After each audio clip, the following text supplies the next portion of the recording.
Good day everyone, especially to our English teacher, Ma'am Desakan.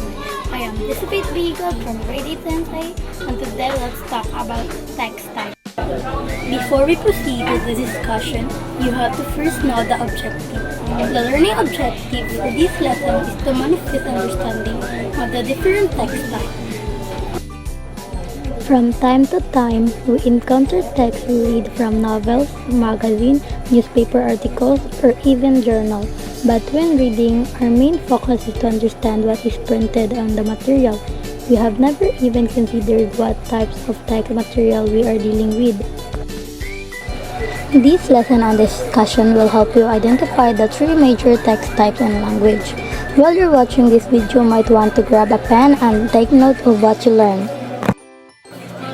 Before we discover the different text types, we have to first define the word text. What is the text? Texts are words in a written work. In linguistic, texts are the original words of something that is written, printed, or spoken. These are the written words in printed materials, or could also mean as the exact of a speech. Text type depends on their purpose, structure, and language features. Today we will classify text type materials according to their purpose and meaning. Are you ready? The first text type is a narrative text. A narrative text tells a story which could either be fiction or non-fiction. Its purpose is to entertain, to instruct, and to inform the readers by telling a story. For you to understand what is narrative text, we have to group them according to fiction and non-fiction narrative text. Under fiction, we have fairy tales, novels, science fiction, fables, and myths. For non-fiction narrative text, we have articles, newspaper reports, and historical writings. Do you now understand narrative text? If yes, let's now go to the descriptive text. This is a text type that gives information to its readers by using vivid, colorful, and detailed description of something. It expresses feelings or emotion, which uses the reader's five senses. It also creates image in the reader's mind. In a descriptive text, the author describes something from their own experience and through careful choice of word and phrasing. They make it seem like it is in real. Purpose of a descriptive text is to create a clear image in a reader's mind. The third text type, which is a directive text.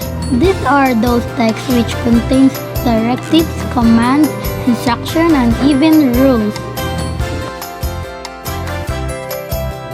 These are three forms. The first is an imperative.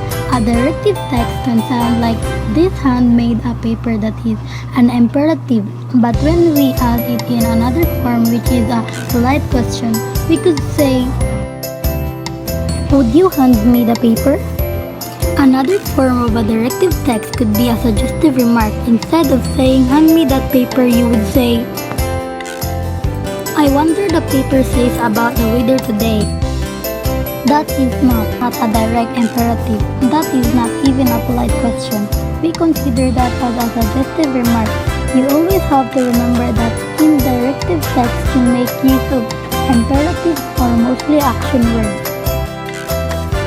One example is when we drink medicine. Before drinking, we have to carefully read first instruction indicated on the medicine box right. Other example are shake well before using, or sometimes we would read do not ingest with alcohol, and then we always watch out for take 1 tablespoonful before lunch. So these are just common examples of text types under directive text.